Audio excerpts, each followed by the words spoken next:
Madame, Monsieur, bonjour, bienvenue dans cette édition de la mi-journée. Sains et saufs et de retour à la maison, les Marocains et les Algériens de la flottille de la paix sont revenus. Des centaines d'Algérois étaient venus accueillir en héros les 31 membres de la délégation algérienne à l'aéroport Ouari Boumedienne. Un seul manque à l'appel, il est resté en Jordanie car il est blessé à un œil. Les Marocains ont été accueillis par des personnalités politiques et les instances de la société civile. 7 Marocains en tout, dont une résidente en Turquie et les 3 autres vivent à l'étranger. Et parmi les Marocains résidant à l'étranger, Kenza Isnasni est toujours à Istanbul. Nous l'avions joint il y a quelques jours alors qu'elle était sur la flottille de la paix. Elle était tout à l'heure avec nous en direct. Elle nous racontait le rapatriement vers la Turquie. Écoutez. Donc la Turquie a organisé notre retour en mobilisant 3 ou 4 avions pour rapatrier l'ensemble des passagers, que ce soit sur le Mavi Marmara, donc le bateau turc, et les autres bateaux qui composaient la flotte. Donc juste après notre détention, nous avons été directement ramenés vers l'aéroport de Turquie dans des conditions pour moi qui sont inhumaines, et on a vraiment été traités d'illégal, de criminels. Enfin, on a vraiment eu une attitude envers nous. On nous a vraiment pris pour des criminels, clairement. Après l'attaque du bateau, on a été tous pris, on a été kidnappés, clairement. Donc c'est vraiment le terme que j'utilise. Clairement, donc ça a été un kidnapping. Nous avons été attaqués, il y a eu un massacre sans précédent. Donc nous avons été ramenés jusqu'à Ashdod, au port d'Ashdod, dans des conditions que je ne peux vous décrire. Ça a été un très très très long moment. Et depuis l'attaque, si les voix s'élèvent contre Israël, il y en a une que l'on entend particulièrement, la Turquie. Les relations entre les deux pays sont au plus mal et le président turc l'a affirmé, elles ne seront plus jamais comme avant. Écoutez les précisions de Rim Benhamer. Ces Turcs manifestent devant l'ambassade israélienne. Un symbole fort puisque les 9 victimes de l'attaque de la flottille de la paix étaient turques. La rue est en colère, tout comme le gouvernement. Aujourd'hui, c'est la fin d'une vieille relation privilégiée entre Israël et la Turquie. Si Israël continue comme ça, elle est sur le point de perdre son principal allié. Israël devrait changer de politique. Avec cette opération, la Turquie se transforme en leader du monde arabe. Elle n'a jamais été aussi populaire. Désormais, il faudra compter avec elle dans les relations internationales. Je pense que ces deux gouvernements, le gouvernement turc et le gouvernement israélien, ne pourront plus coexister en même temps ici au Moyen-Orient. Il n'y a pas la place pour les deux. Ces Israéliens ont choisi à leur tour de manifester devant l'ambassade de Turquie pour exprimer leur soutien à leur gouvernement. Ils n'acceptent pas les leçons de morale turque. Nous sommes là pour défendre la force de défense israélienne et pour dire à la Turquie que c'est de l'hypocrisie. Concernant les droits de l'homme, ils devraient se rappeler des Turcs et des Arméniens. Ankara vient d'annoncer une diminution de ses relations économiques et militaires avec Israël. La coopération bilatérale ne sera toutefois pas totalement gelée, elle sera réduite au minimum. Et la police israélienne a été placée en état d'alerte. Les musulmans de moins de 40 ans n'ont plus accès à l'esplanade des mosquées dans la vieille ville de Jérusalem. La police redoute surtout des manifestations violentes de Palestiniens après les prières du vendredi. L'actualité au Maghreb maintenant, je vous le disais en titre. Hier, le Maroc et la Russie se sont liés à nouveau pour 2 ans dans le domaine de la pêche. Mais les conditions ont changé, les quotas ont diminué, les navires russes seront désormais beaucoup plus encadrés. Le détail avec Mounir Soussi. Le Maroc décidé à préserver ses ressources maritimes. Les termes du nouvel accord de pêche signé avec la Russie sont de plus en plus contraignants. Pour les 2 prochaines années, les 28 navires russes croisant dans les eaux marocaines voient leur quota de prise diminuer de moitié. Et ce n'est pas tout, les armateurs russes payeront plus cher chaque poisson pêché dans les eaux marocaines. Nous avons convenu de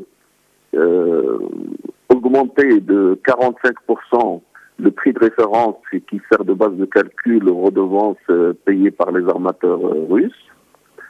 Et bien évidemment, assorti de garantie de paiement, 10% d'avance et 90% de caution bancaire. Pour vérifier l'activité des bateaux russes, un système de surveillance par satellite sera activé. Un encadrement complété par la présence de scientifiques à bord de chaque vaisseau. En Algérie, c'est déjà le 3e jour de la foire internationale d'Alger. Une quarantaine de pays sont représentés pour promouvoir leurs entreprises et leurs produits. Les petits nouveaux, la Serbie, le Yémen et le Mozambique participent pour la première fois à cette 43e édition dont le thème est « Opportunité d'investissement stratégique ». Et le Maroc est largement représenté à cette foire. Nous avons joint tout à l'heure Saad Ben Abdallah, le directeur du Centre marocain de promotion des exportations. Il nous explique les progrès réalisés en la matière. La participation marocaine de cette année à la foire d'Algérie s'inscrit dans une dynamique très positive des exportations marocaines vers l'Algérie. Il est à noter qu'entre 2008 et 2009, les exportations marocaines vers l'Algérie ont progressé de 19,5%. La deuxième, c'est que pendant cette année aussi, il y a les importations marocaines d'Algérie qui ont baissé de pratiquement 30%. Donc si vous voulez, c'est-à-dire vis-à-vis de la balance commerciale marocaine, c'est un aspect positif. La Belgique, les tribunaux belges sont sous le choc. Hier, une juge et un greffier ont été abattus en plein tribunal. Le suspect arrêté voulait se venger d'une expulsion de son appartement ordonnée par cette magistrate. Mais ce double meurtre relance surtout la polémique sur le manque de moyens de la justice belge. Hasna Belmeki. Réunis dans l'immense salle des pas perdus du palais de justice de la capitale, toute la magistrature de Bruxelles est venue rendre un hommage solennel à la juge de paix et son greffier, abattu froidement hier matin en pleine salle d'audience. Derrière l'émotion, la consternation domine. On reste sans voix devant un tel acte et je suis bouleversé. L'impensable s'est produit. On imaginait bien entendu que la violence se produirait, et elle s'est déjà produite très souvent dans les salles d'audience correctionnelle ou à la cour d'assises. Maintenant, ce sont les chambres civiles qui sont visées. Hier matin, un homme qui avait assisté à une audience chargée de régler des affaires familiales et de voisinage s'est levé avant d'abattre à bout portant la juge et son greffier. Si l'homme a pu être interpellé quelques heures après ce double meurtre, ce drame ravive la polémique sur les failles du système sécuritaire dans le domaine de la justice. Ça fait des années que nous dénonçons le manque de sécurité dans le palais de justice. Cela fait des années que nous constatons tous l'augmentation de la violence et de la tension dans les différents palais de justice. Des faits se sont déjà produits. Donc maintenant, le niveau d'alerte a été atteint. Un conseil des ministres exceptionnel a été convoqué par le chef du gouvernement belge. Il devrait envisager un renforcement des mesures de sécurité, notamment à Bruxelles. Direction les États-Unis maintenant. Le président Barack Obama devrait arriver dans très peu de temps dans le golfe du Mexique pour constater les dégâts de la marée noire. Très remonté contre BP. Obama ne va pas se calmer de sitôt car la compagnie pétrolière ne fait que de très faibles progrès. Regardez les précisions de Pierre Leduf.